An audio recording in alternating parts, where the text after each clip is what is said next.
Welcome to Unit 3, the last unit of this module. In this module, we will learn how economic and behavioral science can help us to design behavioral interventions to stimulate producers and consumers towards more sustainable food systems. To do this, we will build on what we have learned in Unit 1 and Unit 2 of this module, and we will use the reset model to structure what we have learned. In Unit 1, we have learned that prices, income, technological possibilities, preferences, they can determine what producers and consumers choose and what decisions they make regarding production and consumption of agri-food products. In Unit 2, we have learned that on top of that, other behavioral aspects can actually have an additional influence on the behavior of both producers and consumers. In this last Unit 3, we will learn how we can use that understanding to design policy interventions or interventions implemented by other people beyond policymakers to stimulate both producers and consumers towards more sustainable food systems. Let us recapitulate what the limits of traditional economics are.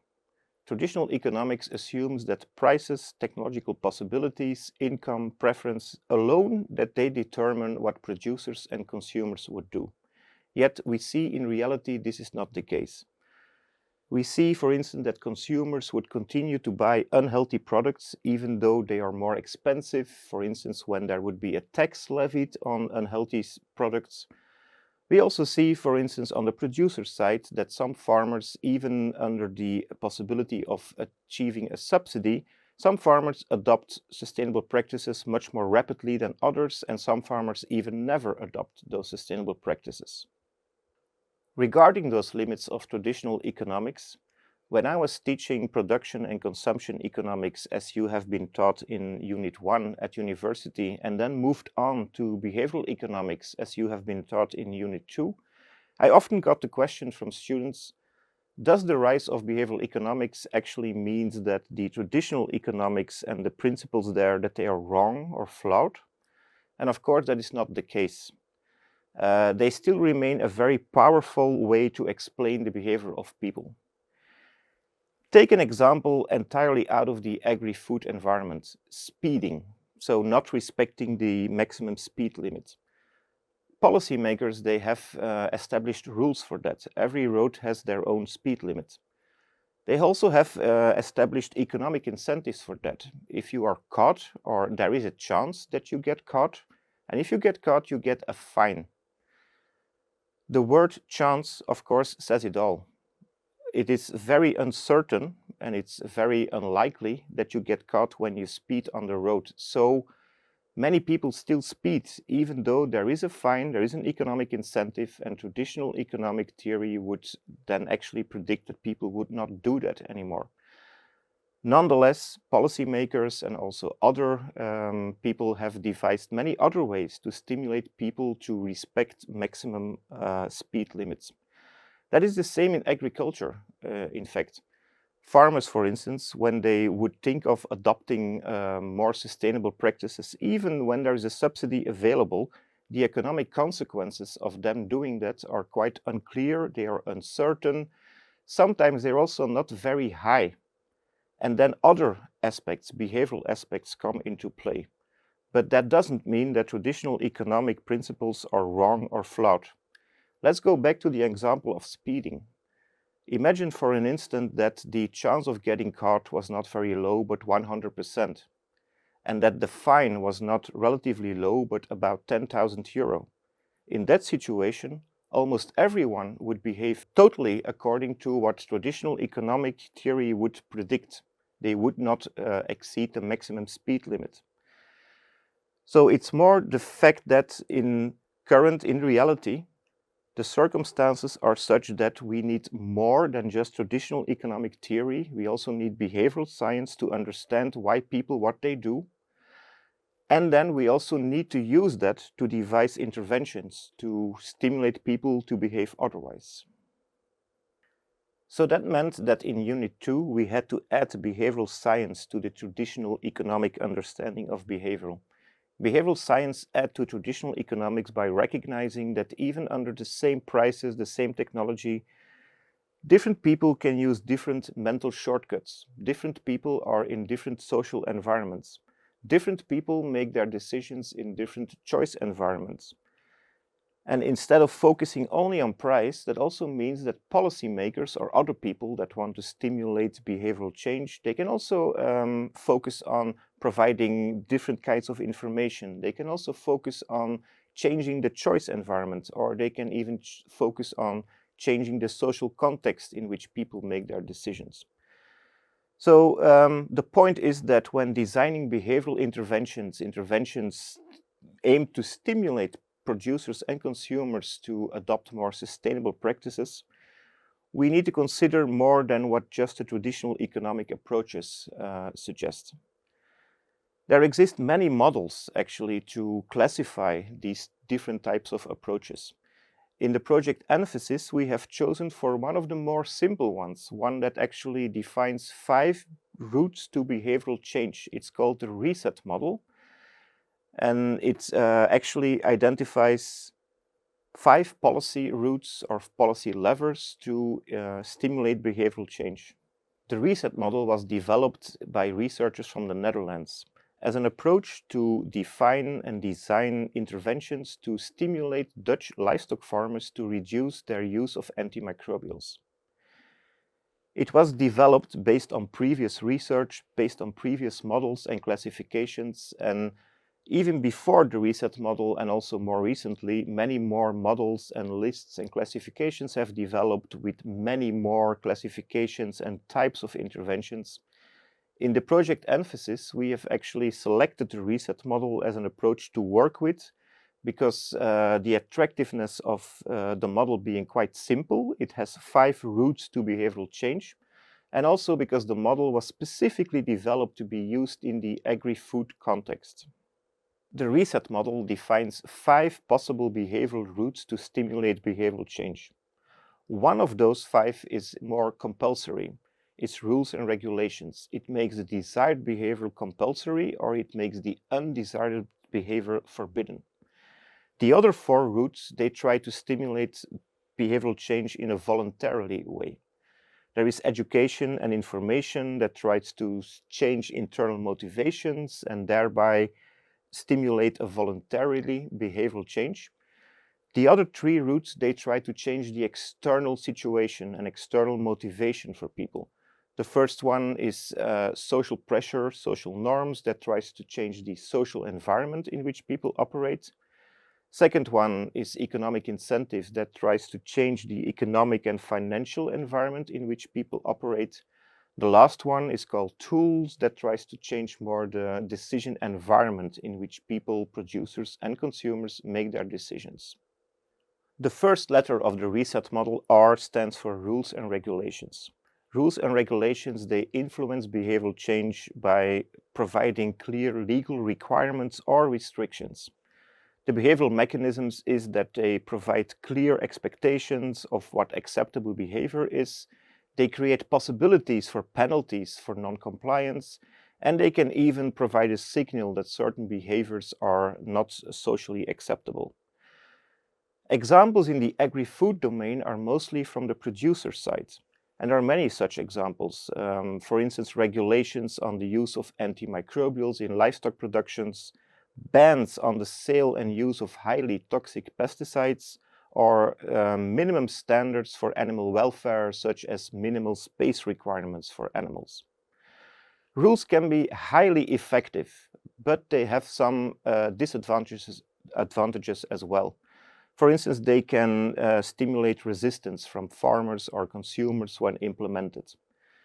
Resistance to the regulations themselves, or even resistance to future regulations if implemented.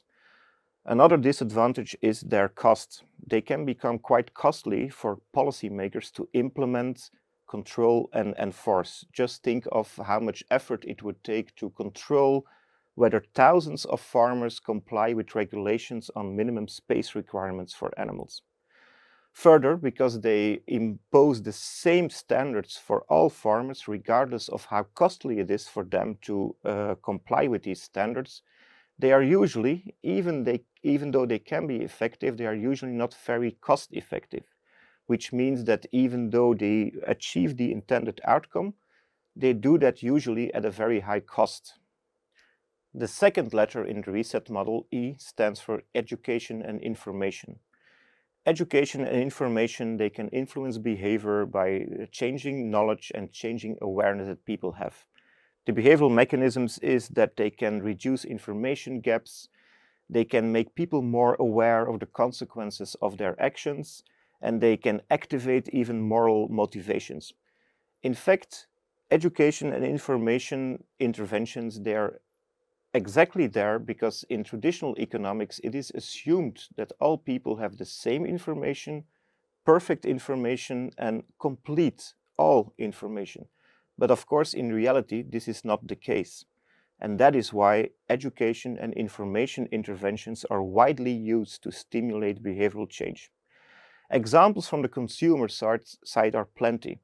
Eco-labels to inform consumers about the environmental impact of the food that they are consuming, labels informing consumers on the production methods of the food they are buying, information campaigns on how consumers can more easily change to a more plant-based diet. Producer examples are also plenty. Training programs for farmers to learn them how they can reduce pesticide use by using more integrated pest management practices. Extension services that inform farmers on the existence of possible more sustainable practices. Education and information interventions are arguably among the most used in the agri-food domain. They're also usually among the most accepted by people targeted with it, and they're even among the most demanded by farmers and consumers. However, research does suggest that while information and education might have an impact, that there is probably a gap between what people expect from providing information and education and what it actually results into. There is also a long-standing field of research in how exactly this education and information intervention should be provided, with modern approaches moving far beyond the traditional technology transfer model, whereby researchers develop something which has advantages and then try to just transfer that to the people that should use it, farmers, consumers. The third letter of reset model, S, stands for social norms and social pressure. That refers to interventions that try to establish new social norms and use peer comparison as a mechanism to stimulate behavioral change. That is based on the knowledge that people usually want to do something which is common, which is widely approved, and which is also practiced by their peers. Examples from the producer side include all kinds of benchmarking interventions whereby farmers can benchmark their fertilizer use, their pesticide use to their peers farmers. From the consumer side, there are also plenty of examples, for instance, restaurants or supermarkets informing people how many consumers are already actually choosing for the more sustainable options. So social norms, they can be highly effective, although when they are implemented in a wrong way, they can also have the opposite effect. For instance, when you're benchmarked with the wrong comparison group, a group that you actually do not want to belong to. Or think about farmers that are informed that many other farmers are already taking measures to limit pollution. That could inspire you to think that it's actually okay for you not to change your behavior because overall pollution will already be reduced enough. The fourth letter is again an E, but now it stands for economic incentives. Economic incentives, they change behavior by changing the financial situation in which consumers and farmers operate. The behavioral mechanisms is that they change relative prices. They can, as such, also affect profitability for producers or affordability for consumers. In fact, economic incentives are the tool that would be suggested by traditional economic approaches that say that people react to prices. Examples for producers are also plenty. There are subsidies for adopting more sustainable practices. There exist taxes on the use of harmful inputs, for instance, taxes on the use of pesticides or taxes on the use of antimicrobials. For consumers, there could also be a lot of examples, taxes on high emission foods or subsidies for fruit and vegetables. Economic incentives, they can be highly effective, but they also have some possible disadvantages. When they are positive economic incentives, basically subsidies, they can become quite costly for the government to implement. When they are negative economic incentives, taxes on emissions, taxes on the use of harmful inputs, taxes on the consumption of meat, for instance, or other products that have high emissions, they can become quite politically sensitive. So they must be carefully investigated before they are actually being implemented. The last letter of the reset model is T, and it stands for tools. Tools, they are actually practical interventions that make the desired behavior more easy or make the undesired behavior more difficult.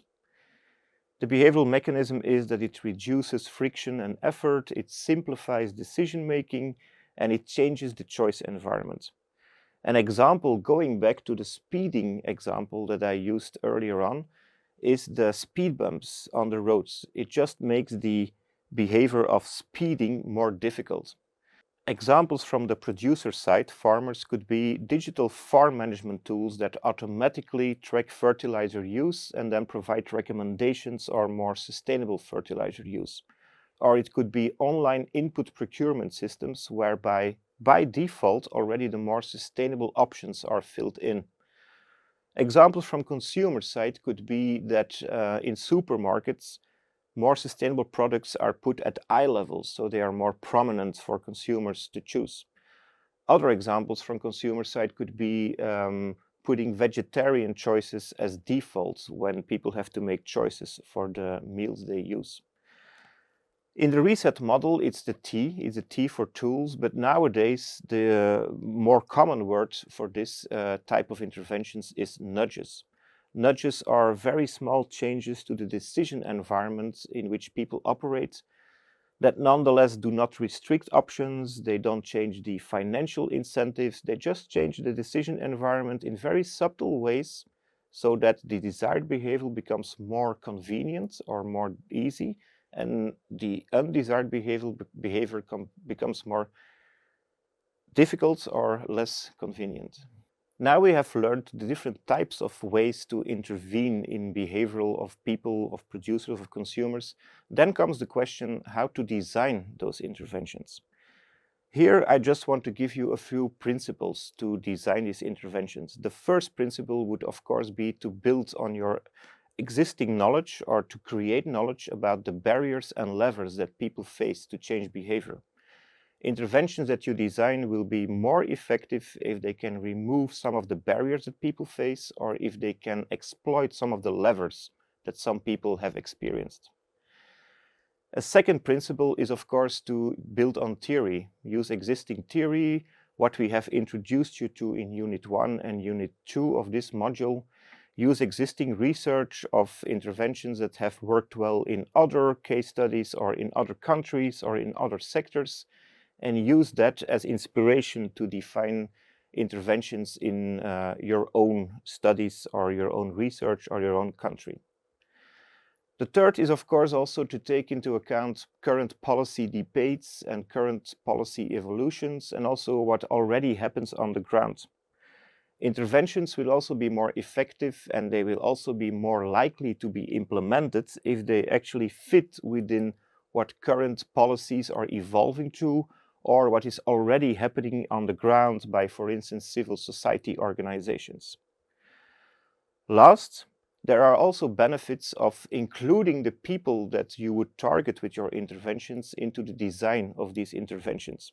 It can add realism, it can prioritize, or it can help you to prioritize interventions, and it can also build procedural legitimacy so that the people also understand why these interventions are being put in place.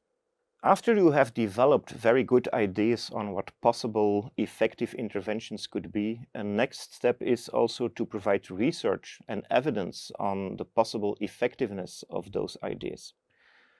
Qualitative research through interviews, in-depth interviews, semi-structured interviews, focus groups can already do a lot in prioritizing interventions, making interventions more realistic and compatible with the day-to-day concerns and needs of the people you would want to target. It can help a lot in fine-tuning interventions. If you want really quantitative evidence and causal evidence of the possible effectiveness of interventions, you would have to move to more quantitative research. In agricultural and behavioral economics, there are roughly 4 main approaches through which we can do that. These are lab experiments, lab in the field experiments, discrete choice experiments, and randomized controlled trials. The first group of approaches is called lab experiments. They exist in many forms, but generally you would put people together in a lab, a computer lab like shown on this picture, or you would do that online, and you would ask them to complete a survey wherein there are different tasks where they have to make decisions that mimic real-life decisions. In lab experiments, you would typically aim for very large samples, and because of that, possibly also recruit participants that are not the actual target group. Typical at universities, for instance, is that lab experiments would be executed with students as participants in the experiments. Lab in the field experiments, sometimes also called framed field experiments, they add more realism to lab experiments, the previous group of approaches, in 2 ways. First, they would typically only use participants from the intended target group, so producers, consumers. Second, the decisions and the experiments they would do, they would be more realistic.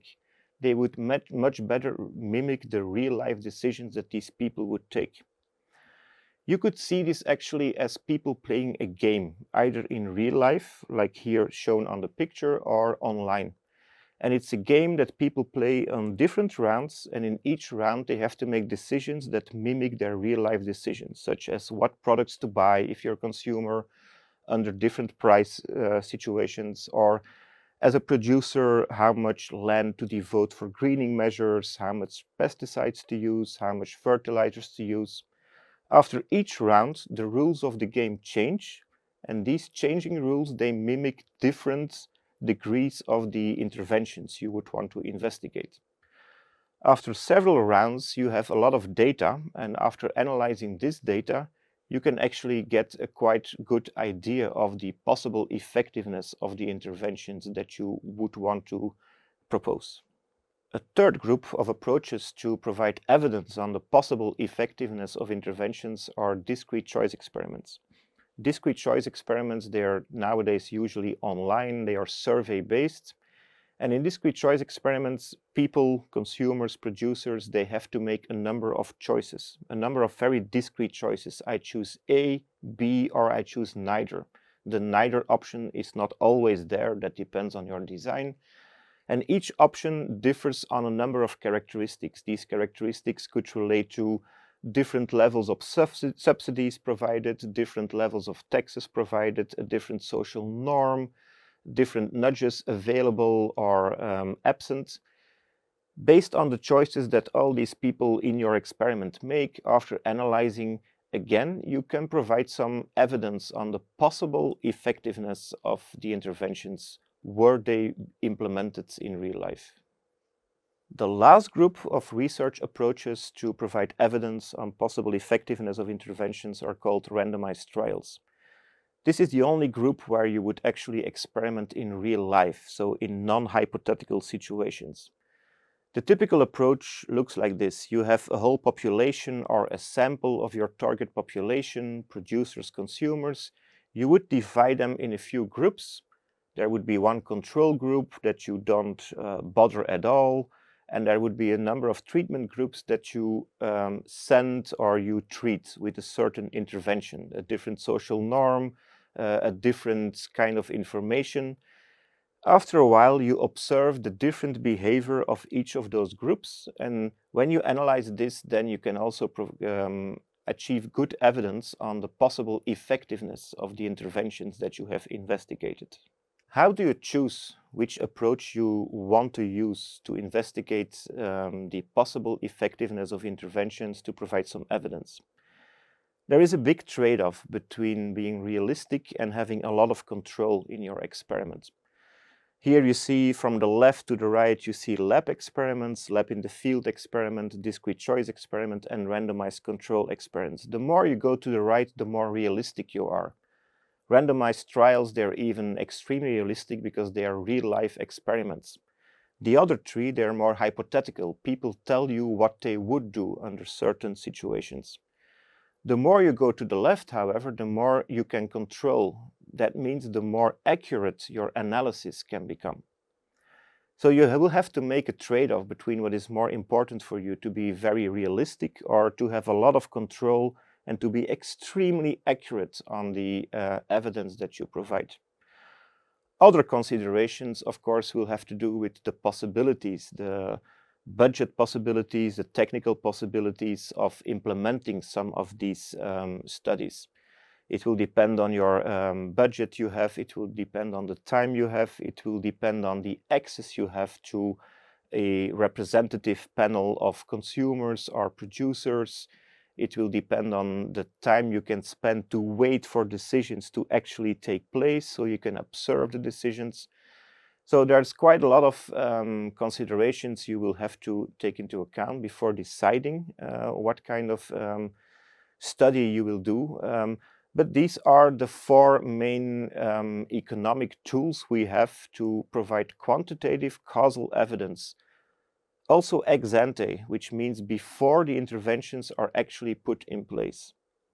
Obviously, you could also do ex post research. That means you investigate after an intervention has been put in place what has happened.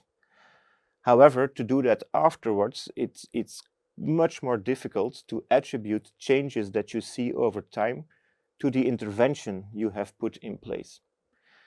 So overall, there are quite a number of approaches, each with their disadvantages and advantages. The goal of this module is, of course, not to make you an expert in each of those. It's more to make you aware of the existence of the different ways in which you could investigate the possible effectiveness of the interventions you design. So, to conclude this Unit 3 of Module 3, we have learned about 5 possible ways to change behavior of producers and consumers. The behavioral mechanisms through which these are able to change behavior, they stem from both traditional economics and behavioral sciences. We have also briefly introduced you to ways to design interventions yourselves in projects, in studies that you are doing, and we have introduced you to a number of possible ways to investigate the possible effectiveness, to provide evidence on this. To end with, I want to say that large behavioral change usually does not rely on the implementation of one single intervention. It usually depends on choosing a well-chosen mix of interventions. A policy mix is what this is called in research. So it's a combination of interventions that strengthen each other, that tackle different behavioral mechanisms, that can also tackle different people. A last insight from behavioral science is also heterogeneity. Whereas traditional economics assumes that all people are the same. They behave all equally rationally. They all have the same information, which is complete, which is perfect. In reality, we know this is not the case. Different people will respond differently to different interventions. That actually opens avenues to segmentize people. Consumer segmentation is already implemented quite a lot by supermarkets and other companies in the agri-food chain. Farmer segmentation is still in its infancy, but there could be a lot of benefits in segmentizing producers and consumers and then tailoring interventions to different segments. The big advantage of this is that by doing this, you can substantially reduce the overall costs of policies and efforts to stimulate more sustainable behavior, because you avoid targeting people with costly interventions that would not be effective anyway. So by targeting interventions to different groups and to groups for which these interventions will be most effective, the overall cost effectiveness of policies and efforts to stimulate more sustainable food systems can be greatly reduced.